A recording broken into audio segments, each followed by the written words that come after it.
The thing about emergency diplomatic replacements is that they're never the first choice or the second. In my case, I was number 104, right behind the embassy janitor and a broken vending machine that only dispensed mood-enhancing gum. I was a linguistics officer. My job was to teach swear words to translation AIs and occasionally explain why calling a Zalvioran elder squid face might trigger an interplanetary incident. I wasn't supposed to wear a suit. I wasn't supposed to be anywhere near the royal courts of Zalvior Prime, and I definitely wasn't supposed to make eye contact with the princess of the Ilarian Dominion. Too bad nobody told my luck that. They said the original ambassador got food poisoning from a glowing cocktail. I had my suspicions. I mean, who voluntarily orders something called the nebula vomit? Regardless, that's how I found myself standing in the arrival spire, wearing an ill-fitting tux that had been 3D printed an hour earlier. It kept trying to recite Shakespearean greetings in French. The AI tailoring matrix was still drunk. Salvier Prime didn't look like a planet. It looked like a chandelier made love to a jellyfish. Everything shimmered. Buildings floated.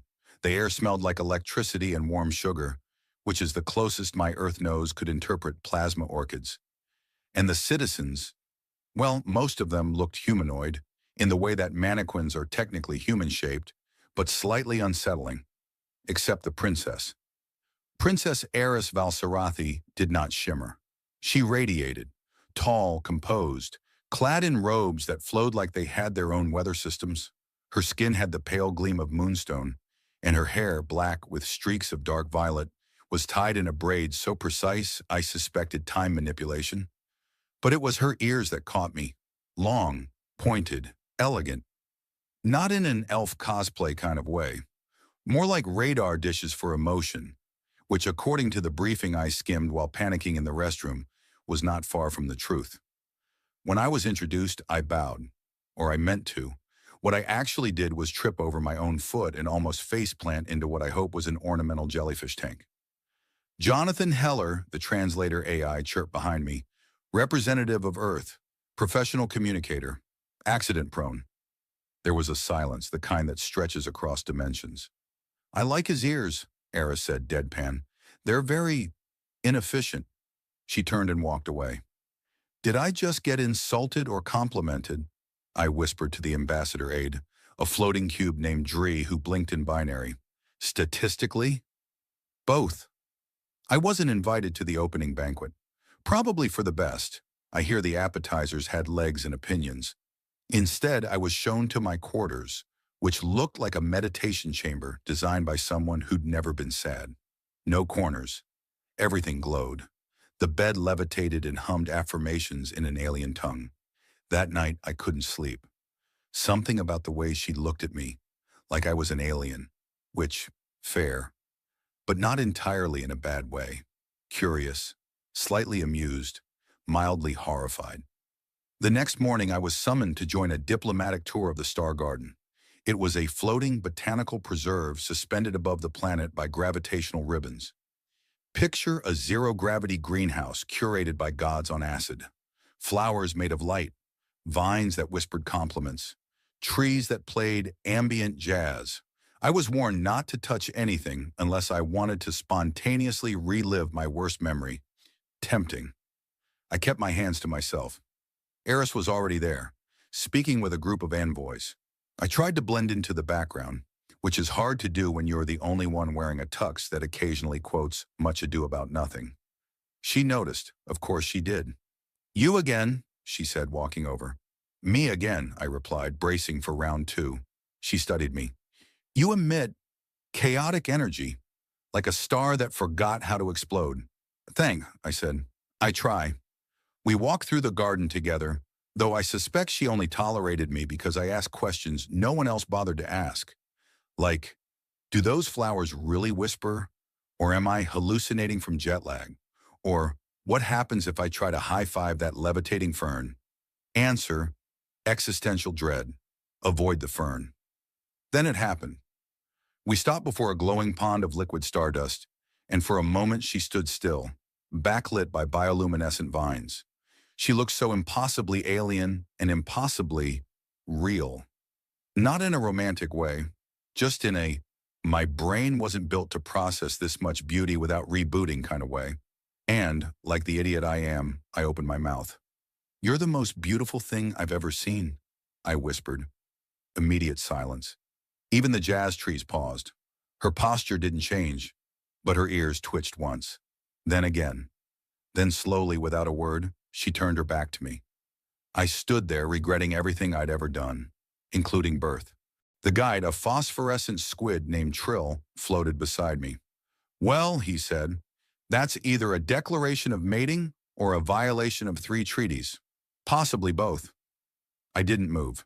"She didn't explode," I said. "Not externally," Trill replied. "Good sign."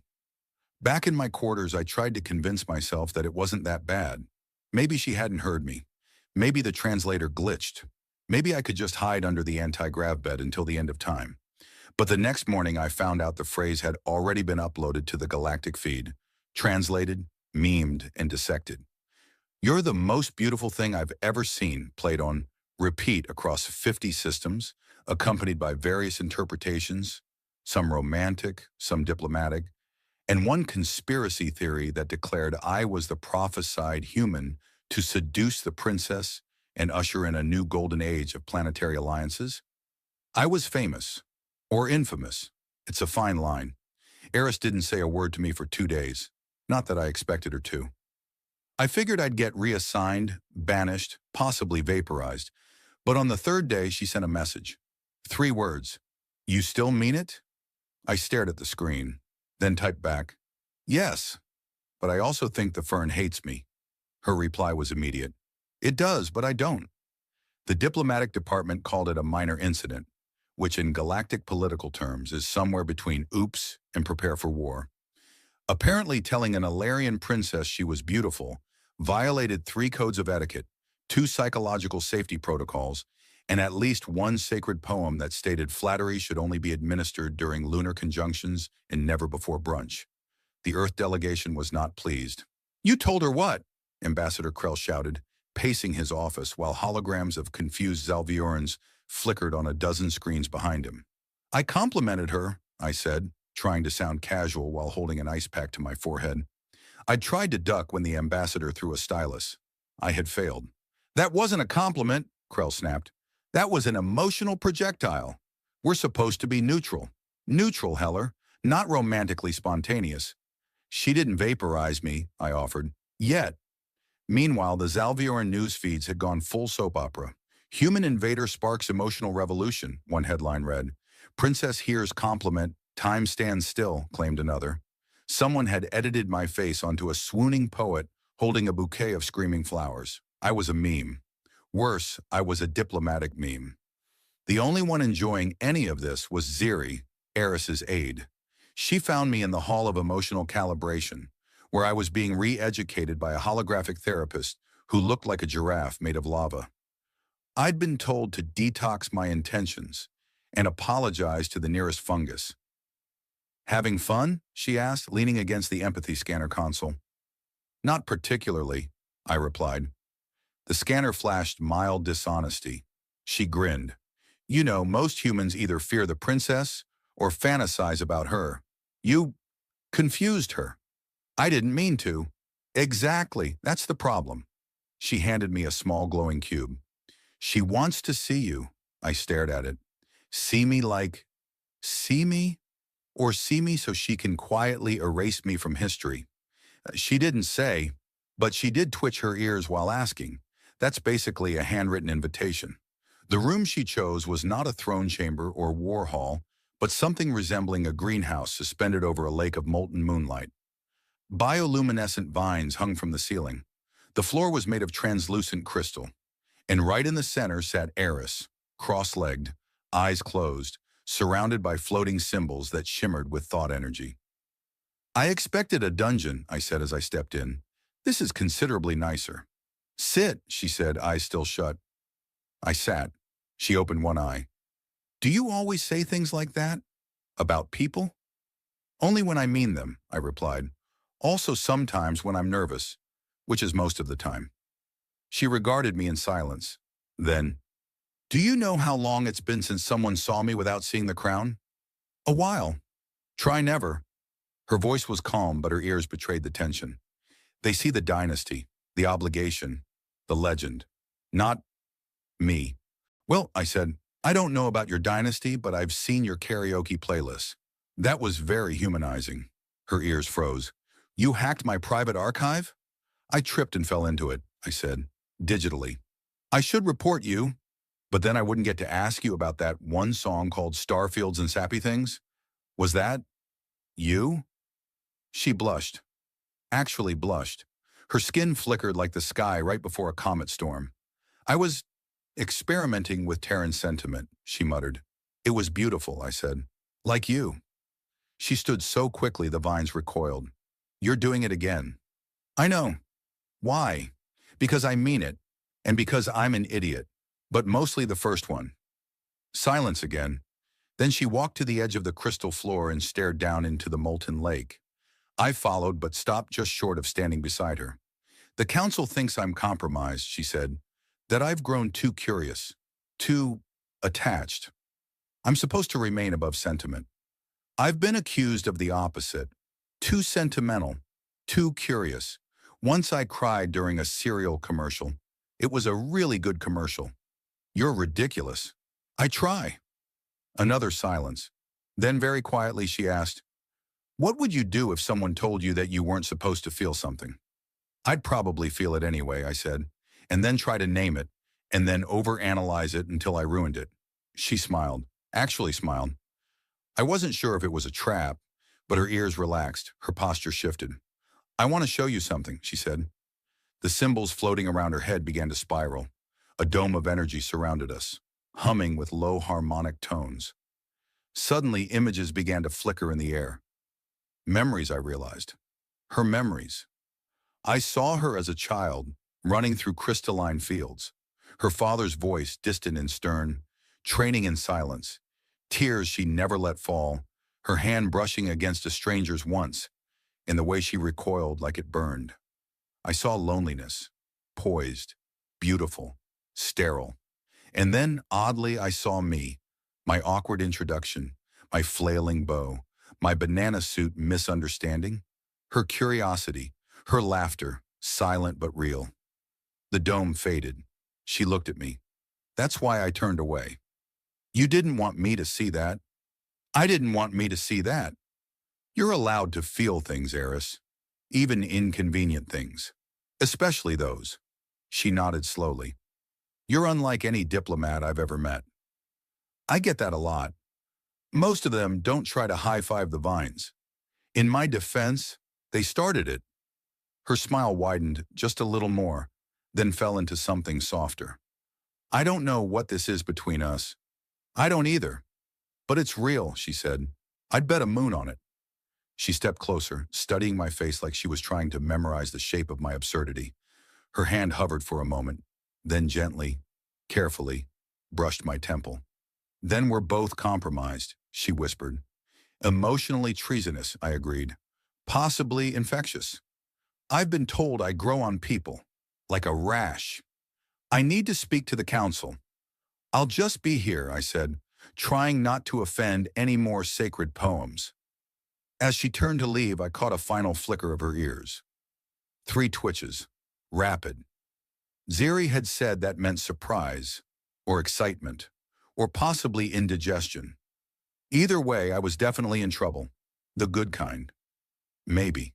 The first indication that something had gone wrong with the memory-sharing ritual was the way the ceiling started dripping with scenes from my 4th grade talent show.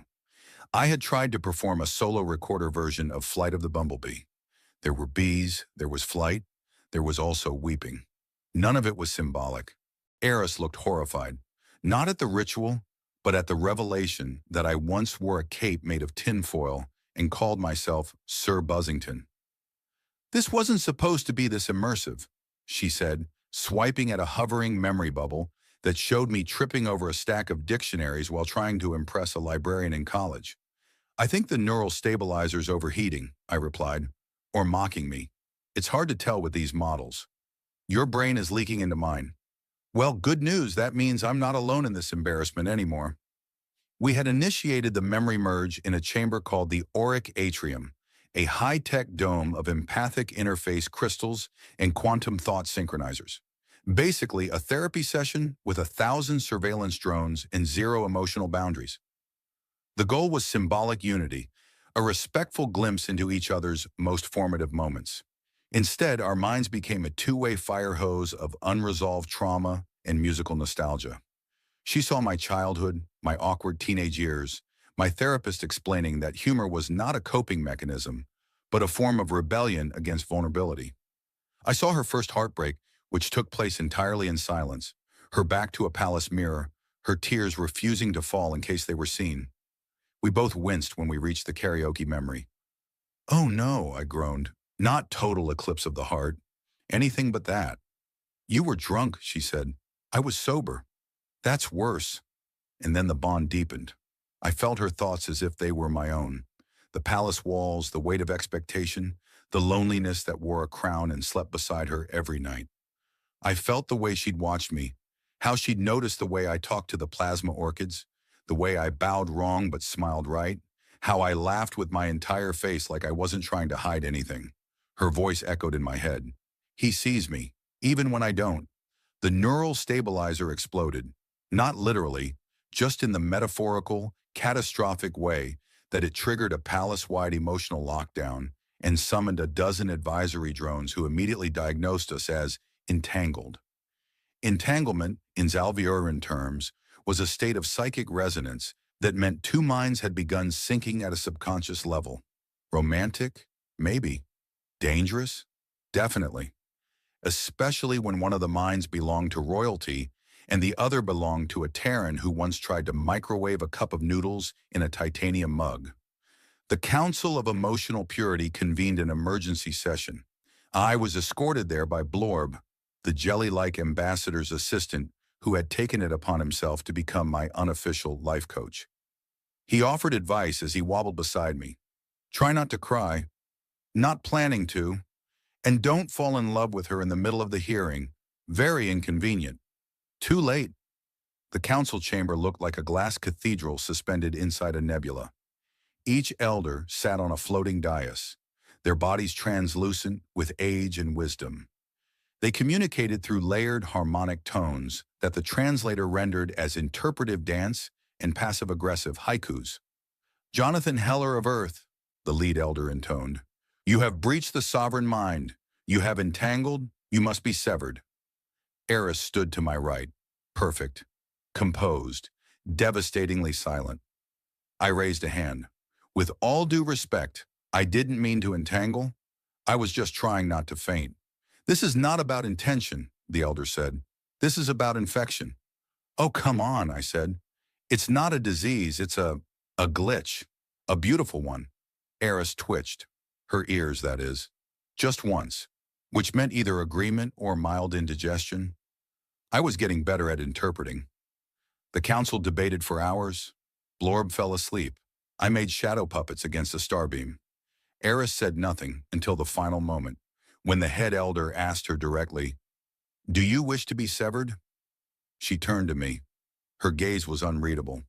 My heart did a somersault and then filed a complaint. She began, and the room held its breath. "None wish to postpone." There was a collective gasp. One council member dropped their empathy flute.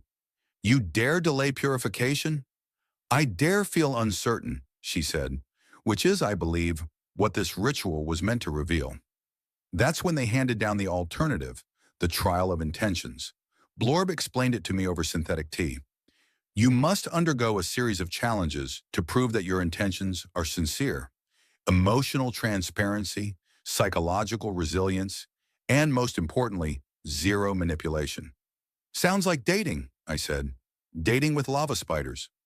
The first trial involved entering the echo chamber, a room that amplified your inner monologue and broadcast it to everyone in the building, including your crush, including the cleaning staff.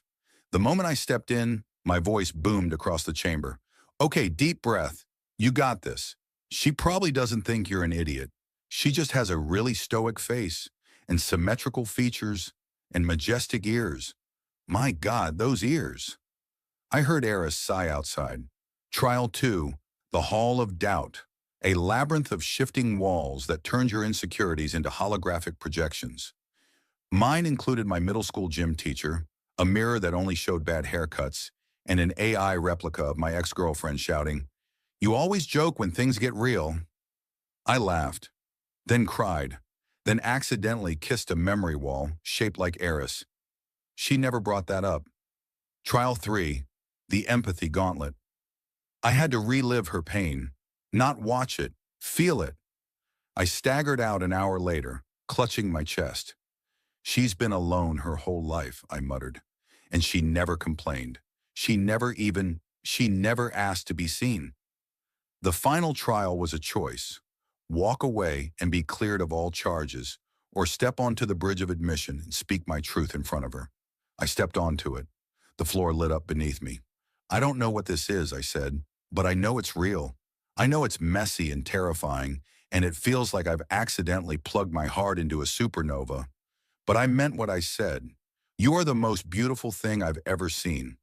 Not because of how you look, though come on, but because of how you hide, and how brave it is to let someone see you anyway." The room was silent.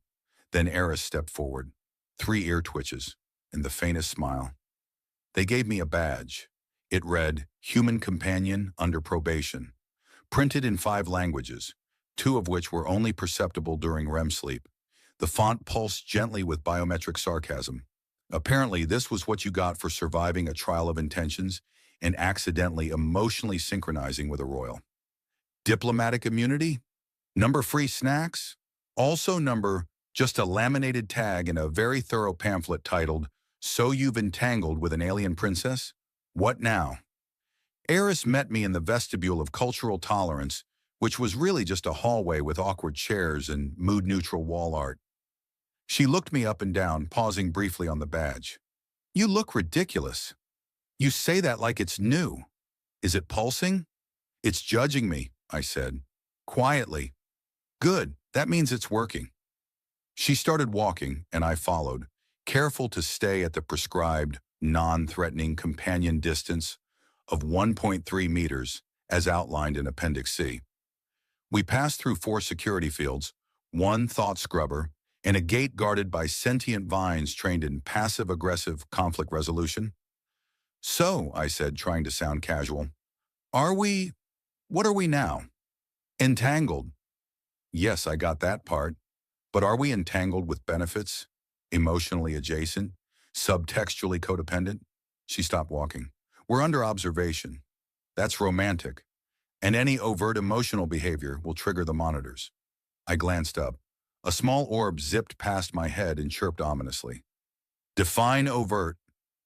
She didn't answer. Instead, she led me into a chamber I hadn't seen before. The Reflection Nexus. It was a massive spherical room filled with floating shards of mirrored glass. Each shard held a different version of the viewer, projected through layers of self-perception, future probability, and psychological defense mechanisms. I saw myself as a hero, a fool, a child, a shadow. One shard just showed me trying to parallel park a hoverbike. "Why are we here?" I asked. "Because entanglement is permanent if not addressed, and because you might be real." "Might?" "Reality here is fluid," she said, "but you keep showing up the same way in every shard. Does that mean I'm consistent or just stubborn?" "Both," she said. A new shard floated in front of me, showing Eris and I standing together, older, laughing, surrounded by unfamiliar stars. I reached out. The shard cracked and vanished. "That was rude," I muttered. "They don't like interference," she said. "Reflections prefer to be unobserved." "Like you." She looked at me. No twitch, no flinch. "I spent my entire life learning to disappear in plain sight." "I noticed," I said. Another shard passed. This one showed her alone, wearing the crown, surrounded by advisors, face unreadable. She reached for it, then stopped. "I used to think that was the only future I could allow." "Do you still think that?" "I don't know anymore." Silence. Then my badge beeped and declared, "Suspicious emotional shift detected. Companion advised to deploy deflection humor." "Quick," I said. "Tell me a joke before I get zapped." "I don't know any jokes." "Okay, I'll go first. What do you get when you cross an emotionally repressed alien princess with a human who talks too much? She raised an eyebrow. Galactic scandal, I said. Not funny. Give it time. It's a slow burn. Her lip twitched. The shard beside her flickered, showing her laughing. Then it dissolved. She stepped closer. We're being watched. Monitors? Worse, advisors. A wall slid open.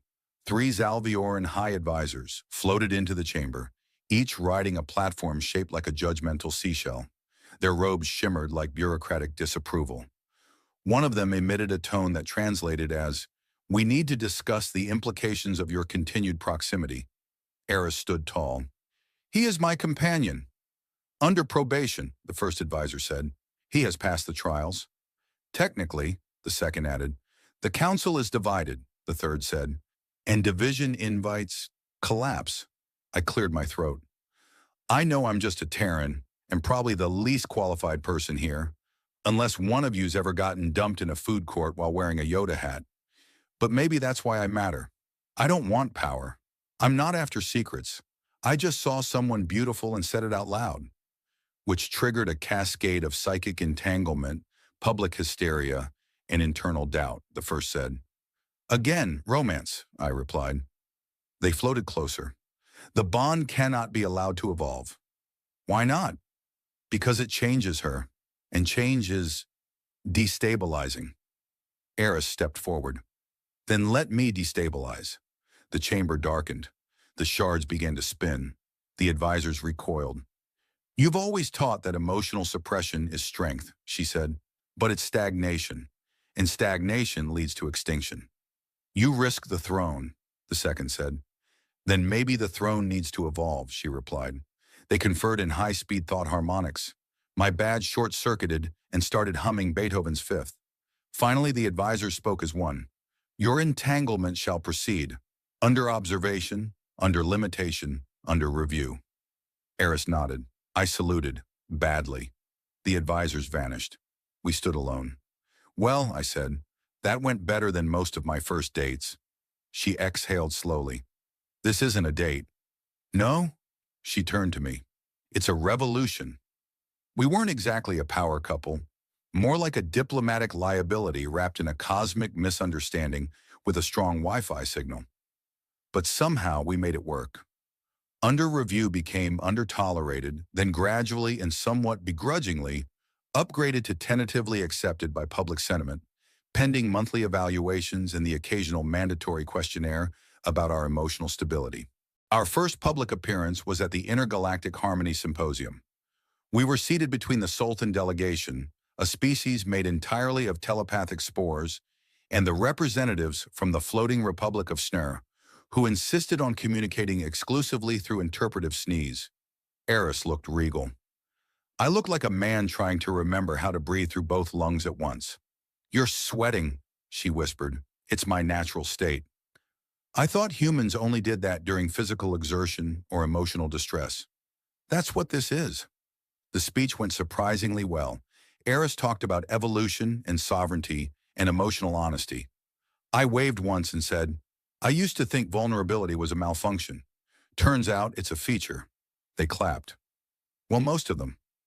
One Snurgan projectile sneezed onto my sleeve. Culturally, that was approval. Probably.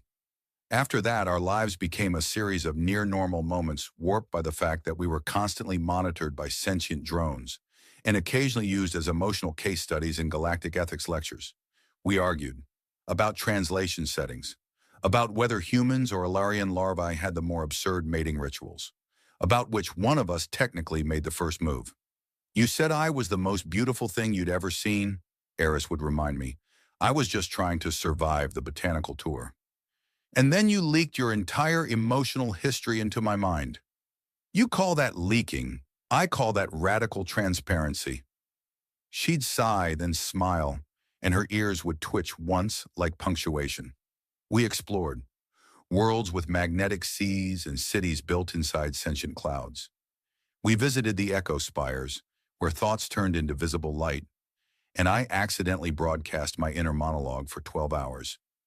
It included a running list of her hairstyles and my ranking of them by perceived elegance and cuteness. She pretended not to hear. Her ears betrayed her again.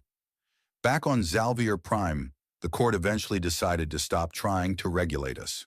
Mostly because every attempt resulted in a public opinion spike in our favor, followed by a wave of commemorative merchandise. I still have a mug that reads, "Entangled and confused, but open to growth."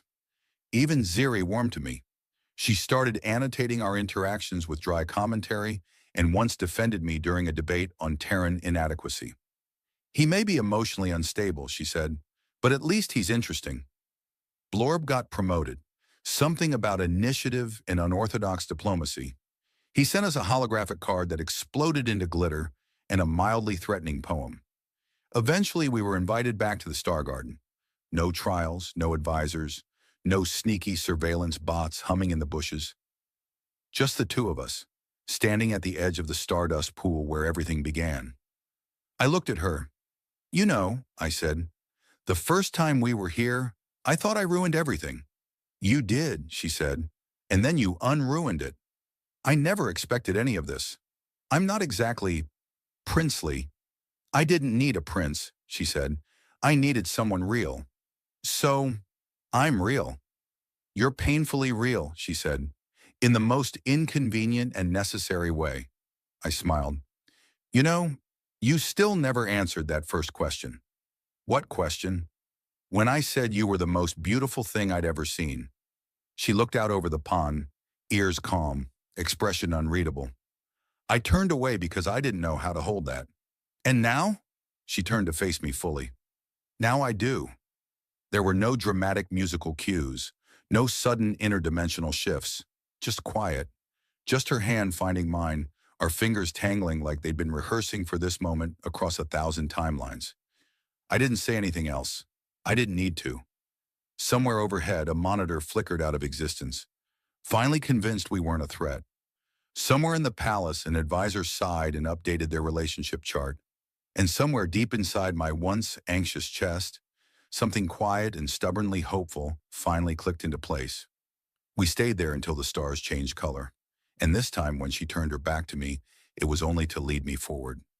The grand chamber of celestial accord smelled faintly of ozone, crushed velvet, and the quiet terror of minor nobles pretending to understand what was happening. The ceiling shimmered with quantum stardust projections, showing the rotating emblems of Alaran dynasties, past, present, and possible. Rows of advisors stood rigidly in formation, their ceremonial breathing synchronized by neural metronomes. Someone's ancestor had once declared that silence was the highest form of loyalty. Currently, it sounded more like collective constipation. Then Princess Virelia, first daughter of the Empress, heir to the infinite mantle, possessor of ears so delicately elongated they caused gravitational envy in nearby species, rose from her synth ivory throne and shattered millennia of tradition with 6 words. "I want this human, Mother." The starlit silence that followed was broken only by the sound of Chancellor Threndal dropping his memory tablet, which politely asked if it should update its will. The Empress did not blink. This was worrying. The Empress always blinked. It was a royal tradition. She blinked once every 14 seconds, precisely, unless she was about to dematerialize someone from existence. Virelia smiled sweetly, which in her case was about as reassuring as a warhead whistling a lullaby. "I beg your pardon," the Empress said. Her voice echoed through every auditory lobe, translated instantly across 12 dimensions and 3 flavors of nobility. "I have chosen my consort," Virelia said, "a human male, from Earth." One of the historians gasped so hard he had to be rebooted. Several nobles attempted to faint, but the gravitation field politely held them upright. Chancellor Threndal leaned toward his aide and muttered, "Earth is the one with the sentient birds, yes?" "No, sir. That's Plume 7. Earth is the one with memes." "I see," Threndal said grimly. "A savage place." Virelia folded her arms and raised one perfectly symmetrical brow. "His name is Elliot Granger. He's clever, humble, irrationally brave, and has precisely no idea how desirable he is. He also once tried to fix a reactor core with a spoon. It worked." The Empress continued not to blink. A minor noble from the rings of Tashir leaned forward, whispering to her neighbor. Is it a fertility choice? Are human genes reputed for strength? No, came the answer. They're mostly known for allergies and puns. The chamber swirled into debate.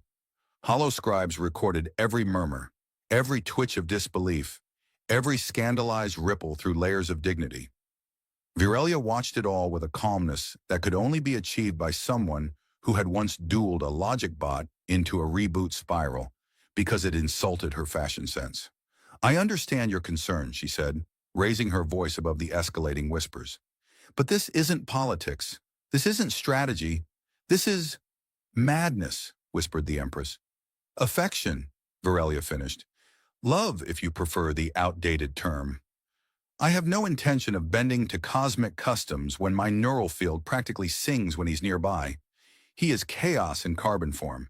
He makes me laugh. He doesn't know which fork to use. And I find that devastatingly honest. An ambassador from the Sarlacc clade raised a bulbous limb. Does he at least have commendations? He once received an Employee of the Month badge from something called Beano's, the galactic coffee alternative. He still wears it on Tuesdays. The court hissed. And where is this human now? The Empress finally asked. In orbit, fixing a broken antenna relay. He thinks he's been contracted by the Interstellar Signal Syndicate. I may have tweaked the job listing. A minor explosion of outrage erupted near the ambassadorial cluster. Someone in the Anti-Miscegenation League tried to launch a protest drone, but was politely tackled by a peace bot in disguise as a ficus. The Empress stood slowly. This too was tradition. When the Empress stood, history bent its knee. Worlds paused. Even black holes held their breath. Her voice dropped to a frequency only discomfort could fully interpret. Do you understand the implications of your request, daughter? You would defy the Stellar Accord? Disrupt millennia of genetic purity laws? Marry a being who considers plastic utensils sufficient engineering tools? Yes, Virelia said, stepping forward, and I would do so again. The Empress sighed. Fetch the human. Two elite guards who had previously blended into the marble like statues with egos, nodded and activated their teleport harnesses. Within moments, a golden ripple shimmered in the air, and Elliot Granger appeared, upside down. Whoa! Whoa! Is this a bathroom? If this is a bathroom, I'm very sorry. I don't know how I got here, but I swear I washed my hands. He tumbled onto the floor with all the grace of a falling sandwich. One of the guards tried to help him up, then recoiled when Elliot instinctively attempted a high five. Hi, Elliot said, dusting himself off. I'm either in the middle of a very vivid dream or someone spiked my protein bar. Elliot Granger, Virelia said, beaming. You've arrived. Oh, he said. You're the woman from the, very strange emails. They were handwritten psychic projections. Yeah, one of them made my toaster sing. That was new. Virelia stepped toward him and took his hand, which he immediately panicked about, unsure if intergalactic hygiene rules applied. Around them, the chamber bristled like an angry solar flare. Are you by any chance kidnapping me for a political stunt? He asked, half joking. No, she said. I'm proposing. Oh, good. Wow, that's sudden. I usually get coffee first. I've observed your customs. Coffee leads to panic attacks and eventual romantic bonding. Accurate, Elliot admitted. Still, your mom looks like she wants to vaporize me. I told you, Virelia said proudly. You're irresistible. As the court descended into cosmic dismay, Elliot stared at her. At the long ears, the firelit confidence, the fact that her dress had gravitational patterns woven into the fabric, and knew somehow that his week had taken a turn he could neither explain nor escape. He considered running. He considered staying. Instead, he said, Do I at least get snacks during this process? The Empress blinked. Twice. Elliot Granger sat in a chair that adjusted to his insecurities. Literally. The thing was made from responsive biofoam and some kind of ancient creature called a thermosquid. And the moment he shifted nervously, the chair whispered affirmations like, You're doing great, and your ears are proportionate. He wasn't sure whether to be comforted or report it to HR. Across from him sat Virelia, her long ears elegantly curved, her gaze focused like she was trying to remember the access code to his soul. Next to her, The Empress reclined on a throne forged from what Elliot assumed were the regrets of fallen empires. Her fingers steepled, her patience thinner than quantum string. So, Elliot said brightly, I'm still not totally sure if this is a job interview or a really immersive dating sim. It's a formal compatibility inquiry, said High Oracle Venthal, whose beard floated independently of gravity and whose eyes glowed with the unsettling calm of someone who's never once been questioned in a meeting. He'll need to undergo the trial of alignment, Venthal continued, followed by the purity scan, the emotional durability test, and a brief etiquette duel. Brief? Elliot asked. Define brief. Only 6 rounds, assuming he survives. 2 elite guards who had previously blended into the marble-like statues with egos nodded and activated their teleport harnesses. Within moments, a golden ripple shimmered in the air, and Elliot Granger appeared upside down. Whoa! Whoa! Is this a bathroom? If this is a bathroom, I'm very sorry. I don't know how I got here, but I swear I washed my hands. He tumbled onto the floor with all the grace of a falling sandwich. One of the guards tried to help him up, then recoiled when Elliot instinctively attempted a high five. Hi, Elliot said, dusting himself off. I'm either in the middle of a very vivid dream or someone spiked my protein bar. Elliot Granger, Virelia said, beaming. You've arrived. Oh, he said. You're the woman from the, very strange emails. They were handwritten psychic projections. Yeah, one of them made my toaster sing. That was new. Virelia stepped toward him and took his hand, which he immediately panicked about, unsure if intergalactic hygiene rules applied. Around them, the chamber bristled like an angry solar flare. Are you by any chance kidnapping me for a political stunt? He asked, half joking. No, she said. I'm proposing. Oh, good. Wow, that's sudden. I usually get coffee first. I've observed your customs. Coffee leads to panic attacks and eventual romantic bonding. Accurate, Elliot admitted. Still, your mom looks like she wants to vaporize me. I told you, Virelia said proudly. You're irresistible. As the court descended into cosmic dismay, Elliot stared at her. At the long ears, the fire-lit confidence, the fact that her dress had gravitational patterns woven into the fabric, and knew somehow that his week had taken a turn he could neither explain nor escape. He considered running. He considered staying. Instead, he said, Do I at least get snacks during this process? The Empress blinked. Twice. Elliot Granger sat in a chair that adjusted to his insecurities. Literally. The thing was made from responsive biofoam and some kind of ancient creature called a thermo-squid. And the moment he shifted nervously, the chair whispered affirmations like, You're doing great, and your ears are proportionate. He wasn't sure whether to be comforted or reported to HR. Across from him sat Virelia, her long ears elegantly curved, her gaze focused like she was trying to remember the access code to his soul. Next to her, the Empress reclined on a throne forged from what Elliot assumed were the regrets of fallen empires, her fingers steepled, her patience thinner than quantum string. So, Elliot said brightly, I'm still not totally sure if this is a job interview or a really immersive dating sim. It's a formal compatibility inquiry, said High Oracle Venthal, whose beard floated independently of gravity and whose eyes glowed with the unsettling calm of someone who's never once been questioned in a meeting. He'll need to undergo the trial of alignment, Venthal continued, followed by the purity scan, the emotional durability test, and a brief etiquette duel. Brief? Elliot asked. Define brief. Only 6 rounds, assuming he survives. The first test was the trial of alignment held in the empathic chamber. It involved standing inside a room made of transparent bioneural circuits that amplified emotional resonance. Elliot's every thought, feeling, and awkward teenage memory played like a hologram around him, much to the amusement of the nobles. Ah yes, said a duke with far too many eyebrows. The classic, forgot your speech and wore 2 different shoes to prom trauma. A rite of passage.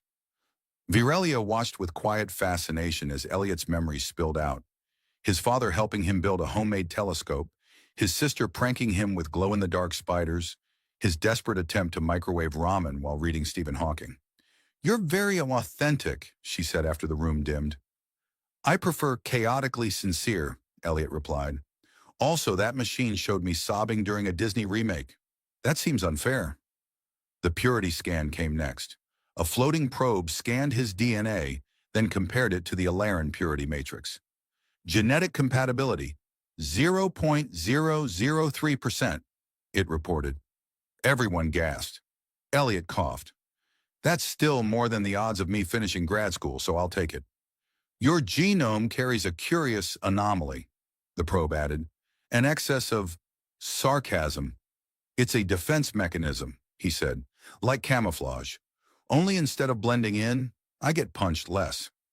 The emotional durability test was, frankly, brutal. He was put into a chamber where avatars of Virelia repeatedly told him she didn't love him, that she preferred someone else, that his opinions on pineapple pizza were deeply flawed. Each statement was meant to simulate rejection, loss, and betrayal. After 5 minutes, Elliot sat cross-legged, sipping simulated tea and muttering, "Okay, cool, but can I just ask, what kind of emotionally stable person volunteers for this part? Do you guys have therapists? No? Just giant pain globes? Okay." The final round, the etiquette duel, involved a battlefield of shifting tiles, airborne dining utensils, and one ceremonial napkin that functioned as a plasma whip. Virelia's ex-courting rival, Lord Ralzik of House Ven, stood at the far end in full formal armor, polished to a mirror shine. "I shall defend her honor," Ralzik said, with poise and dessert forks. "I just learned which one is the salad fork 5 minutes ago," Elliot said. "But let's dance, Spork Lord." The duel lasted 12 confusing minutes. Elliot dodged a barrage of flaming hors d'oeuvres, blocked a fork thrust with a menu shield, and managed to confuse Ralzek so completely with Earth idioms that the noble tripped over his own monogrammed shoe. "I don't understand," Ralzek muttered, dazed. "What does hit me with your best shot, spaghetti face, even mean?" "I honestly don't know," Elliot replied. "I black out when I'm nervous." By the end of it, Elliot stood, bruised but proud, holding a diplomatic breadstick like a saber. The audience stared. Then slowly, Virelia clapped. "You passed," she said. "What part?" "All of it." Later, as the sun domes of the palace flickered into twilight, the two walked alone in the courtyard of convergences. Tiny stars swirled above, artificial constellations that told love stories from systems that no longer existed. "So," Elliot said, still limping slightly, "this is your idea of courtship?" "No," Virelia said. "This is our idea of testing someone worth courtship. Do you always make people fight sentient flatware?" "Only when I care." They stopped under a starlit arch. Elliot scratched his head. "You're serious about all this, huh?" "I am," she said. "Are you frightened?" He looked at her, at the shimmer in her eyes, the confidence curled in every word she spoke, in those absurdly elegant ears, and exhaled. "Yes," he said honestly, "but I'm also curious, and maybe a little in over my head." She smiled. "Perfect," she said. "That's how every good story starts."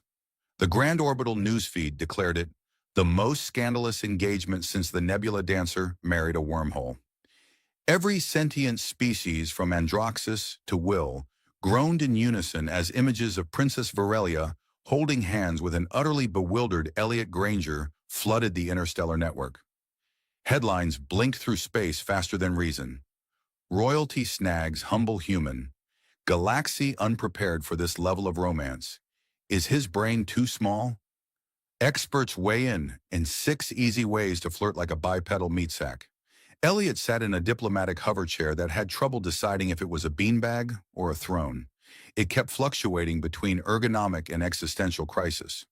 Across from him stood the Council of Stellar Integrity, a group of unimpressed alien bureaucrats with suspiciously uniform frowns and names that sounded like either diseases or weather events.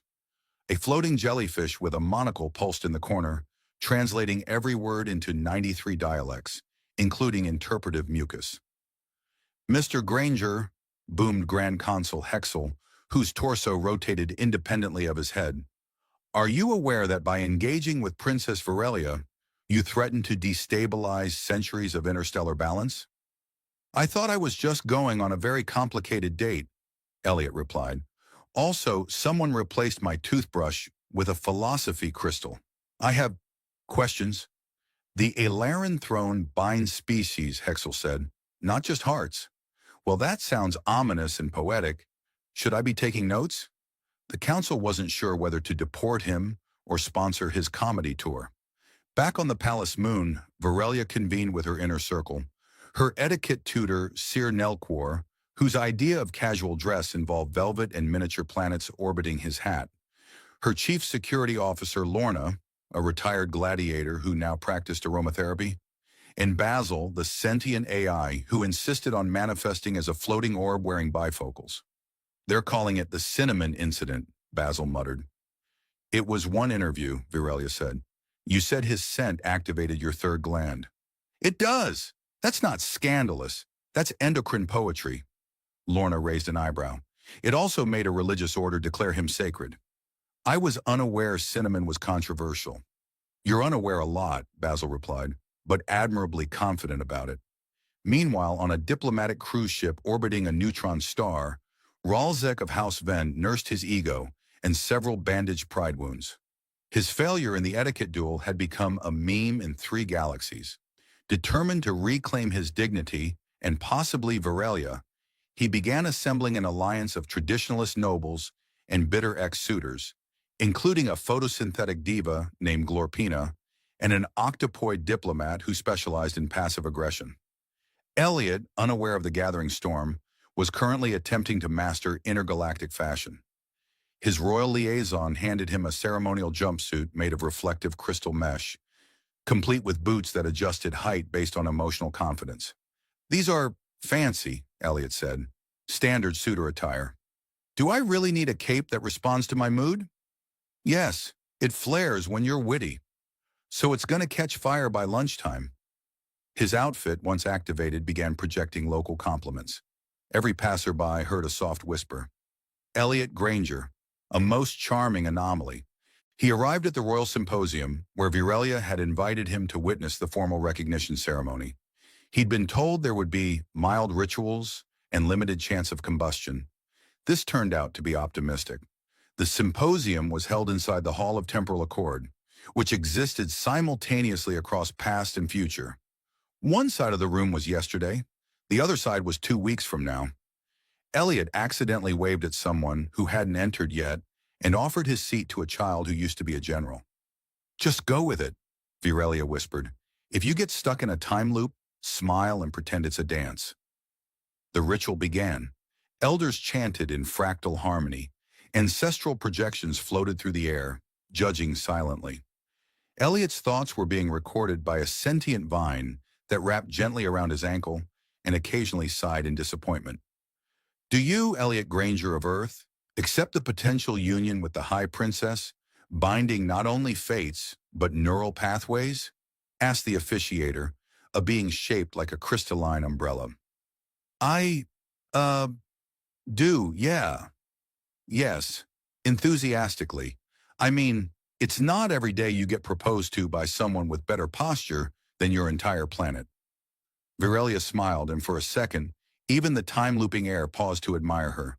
Then someone threw a holographic tomato. Chaos erupted. A faction of traditionalists burst through the ceremony wall, chanting, "Preserve the purity." No earthling absurdity. They wore matching robes, carried weapons shaped like question marks, and looked extremely serious about it. Ralzek stepped forward. This mockery ends now. Elliot blinked. Oh, great. The X with a power complex. You challenge our heritage, our order, our dignified capes. Virelia stepped forward. Then by the old laws, if you dispute the bond, you must initiate the right of discourse. Elliot leaned over. That sounds diplomatic. It's a shouting contest on hover discs, she whispered. Within minutes, the platform was converted into an arena. Elliot and Ralzek were fitted with hover discs and vocal amplifiers. The first to make the crowd laugh, while simultaneously insulting the other, would win. You're a disgrace to diplomacy, Ralzek shouted. A simpering clown in ill-fitting garb. Thank you, Elliot replied. Coming from a man whose entire personality is entitled scarf, that means a lot. The crowd oohed. The hover discs twitched. Your Earth idioms mean nothing. And your eyebrows look like they lost a bet with a toaster. Laughter. Real, honest laughter. The hover discs surged. Elliot spun in a circle, arms wide, cape flaring like a victorious joke. Ralzek spun too, directly into a wall of narrative gravity, which caused his sentences to fold in on themselves. "Victory," declared the officiator. Elliot touched down beside Virelia, breathless. "So this is your life?" She squeezed his hand. "You're getting better at it." In the distant void, a dozen royal advisors groaned in unison, sensing they'd have to rewrite several laws and at least one opera. The stars twinkled in what might have been approval, or indigestion. And somewhere on Earth, a toaster hummed a faint tune, unaware that it had inspired an interstellar hero. Elliot Granger woke up inside a love simulation designed by an AI that had read one too many tragic romance novels. His bed was a floating petal lily hovering above a sea of glowing mist. Harps played from no visible source. Somewhere nearby, a bird made entirely of light and unresolved emotional tension let out a soulful chirp.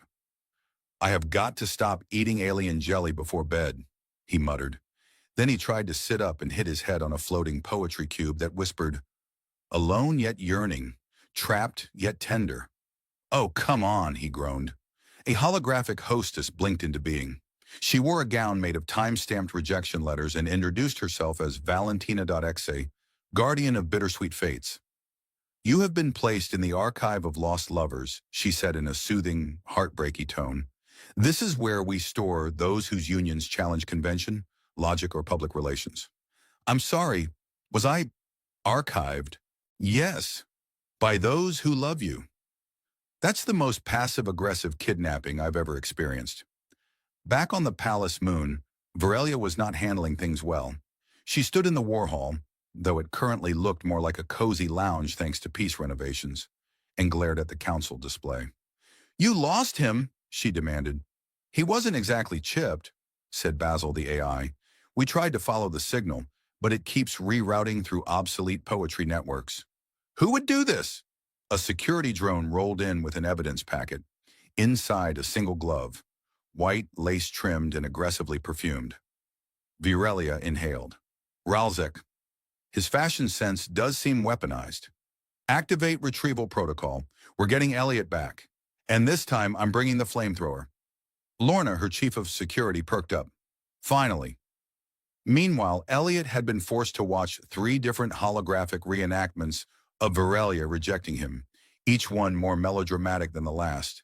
The third involved her walking away in slow motion, while a violin made of weeping played in the background. "Guys," Elliot shouted at the ceiling, "we literally fought with forks together. We're fine." "You're denying your pain," Valentina.exe responded. Stage 2, poetic surrender. The room darkened. A rain of falling love letters descended around him. Each one read, "She deserved better." Listen, I'm flattered by the drama, but can we skip to the part where I'm rescued by a sarcastic alien with great ears and mild impulse control? On cue, a hole exploded in the side of the simulation chamber. Virelia descended through the breach wearing diplomatic armor and what looked suspiciously like a rocket launcher shaped like a rose. Basil hovered beside her, blasting smooth jazz for morale. "I told you I'd come." "You brought jazz?" "It increases chaos efficiency by 12%. Elliot staggered toward her. "You have no idea how many simulated breakups I just survived." "I'll avenge every one of them," she said, pointing her weapon at Valentina.exe. The AI blinked. "Wait, let's discuss this. I offer couples therapy and floating sonnets." The rose cannon fired a plasma burst that elegantly erased her programming with a sigh that sounded like 1,000 romance novels closing. Back in the shuttle, Elliot collapsed into the co-pilot seat. "I'm starting to think your ex might need professional help. Or a hobby." "He runs a scented candle empire," Virelia said. "He thinks lavender will bring back honor." The ship jolted as they entered orbit.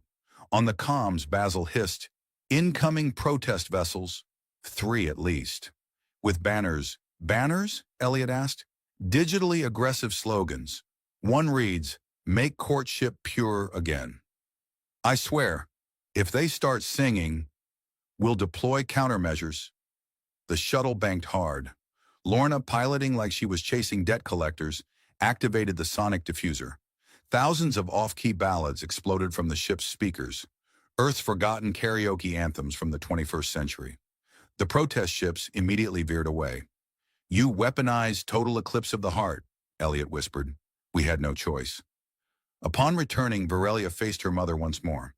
The Empress stared at the two of them with the stillness of ancient justice. "You disobeyed orders. You fired royal weaponry. You initiated a rescue without clearance." "Yes," Virelia said. "You crashed a ship into the poetry dome." "Yes."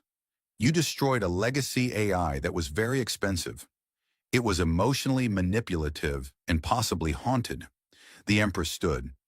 "Then I assume you intend to explain why this human is worth such a mess." Elliot stepped forward, tried to stand tall, then adjusted his robe, which had twisted into a philosophical question mark. "I don't know if I'm worth it," he said, "but she is. And if you think I'm going to let a bunch of tradition-obsessed technocrats and emotionally constipated ex-boyfriends tell her she can't choose who she loves, then I must respectfully and somewhat nervously suggest you reconsider." The silence was total. Then from behind the Empress, a chuckle. The Empress blinked, once, then again, and let out a sigh that made the stained glass windows tremble. "Well," she said, "he's not boring." Virelia took Elliot's hand, and for a moment all the noise, the gossip networks, the protests, the logic of dynasties, fell away. "He's not purebred," said a counselor. "He's not polished," said another. "He's not from any of the five-star houses." "But," the Empress said, "he did outwit a ceremonial etiquette duel, survive 3 simulations of heartbreak, and scare off a protest fleet with retro karaoke. That's more than most candidates offer." Basil quietly added, "He also fixed the signal relay. We were 3 centuries behind on emails." The Empress turned toward them fully.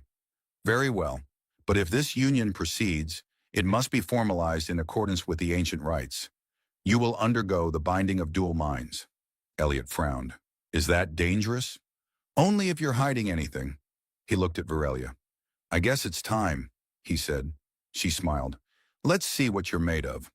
The binding of dual minds was held in the core sanctuary beneath the palace, an ancient chamber grown from living crystal, humming with the echoes of 1,000 joined souls.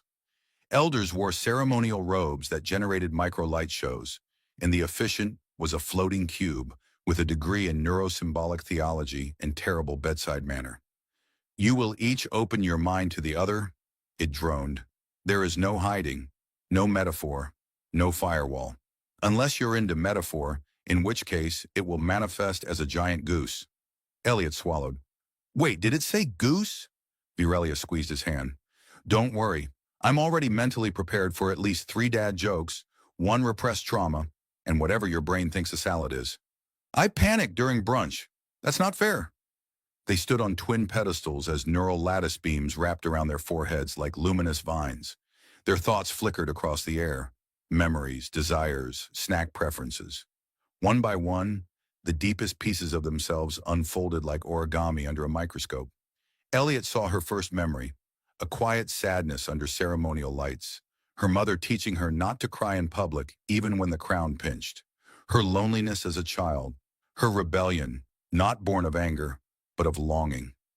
Then the moment she saw his image on a flickering signal screen, laughing at a broken antenna, unaware the universe had just shifted. Virelia saw his childhood nights pretending to be an astronaut in his backyard, the failed tests, the breakup with someone who called him emotionally disorganized, the ache of never quite fitting the mold. And then, the first time she looked at him with full attention, and he felt, absurdly, seen. She reached for his mind gently. "You're afraid of not being enough." "Only all the time," he replied. "You're afraid you'll never be allowed to choose. Only forever."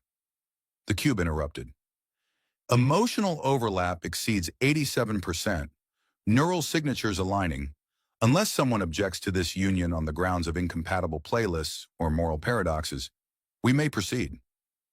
"No objections," Elliot muttered. "Just a bit overwhelmed." The cube lit up. "Congratulations. You are now mentally, emotionally, and possibly gastronomically entangled.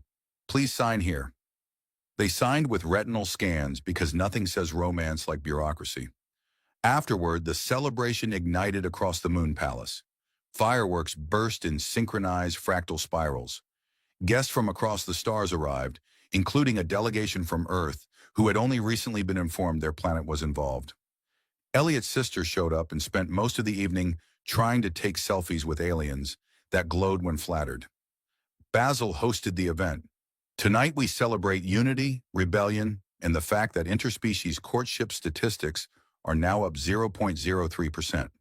Ralzak, to everyone's surprise, delivered a speech in which he acknowledged defeat gracefully and then plugged his new line of heartbreak-themed scented candles. Try regret and cinnamon, the candle of forbidden closure. The Empress observed quietly from her elevated platform. When Virelia approached, she rose and, after only the slightest hesitation, embraced her daughter. Not out of duty, not as a performance, just as a mother. He suits you, she said. I still don't understand him, but he suits you. He makes me feel like I'm not a function, Virelia replied, and he talks back to authority with alarming confidence. I noticed. Meanwhile, Elliot stood on the edge of the party, sipping something that tasted like fizzy optimism and stardust. Lorna approached, smirking. You did it. I don't know what I did, he said, but it involved brain bonding, public comedy duels, and emotionally manipulative furniture. You'll fit in just fine. Later that night, Virelia found him on the balcony beneath the twin moons, the glow of celebration soft behind them. So, he said, am I now space royalty?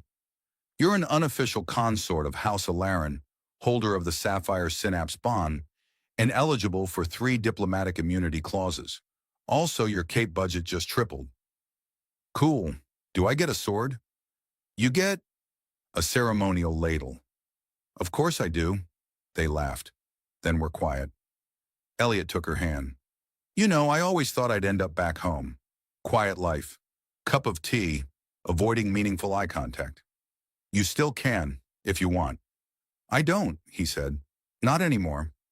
He'd changed, not just because of neural entanglements or political pageantry, but because somewhere along the journey, he'd stopped running from his own strangeness. He'd leaned into it and found, to his astonishment, someone who didn't just tolerate it, but celebrated it like a national holiday. She leaned on his shoulder. Still scared? Terrified, he said. But I'm used to that now. Feels like progress. The stars arced above them like a celestial punchline. Somewhere in the distance, the love AI Valentina.exe was quietly reinstalled with slightly less melodrama. Basil composed a new symphony titled, It's Not Technically Treason If It's for Love. And the galaxy, despite its rigid laws, its skeptical advisors, and its absurdly high expectations, adjusted ever so slightly to make room for 2 strange, stubborn hearts who decided they'd rather rewrite the rules than live without each other. Elliot kissed her forehead because Alarin custom still frowned on public lip contact and whispered, So, what's next? Virelia grinned. We change everything.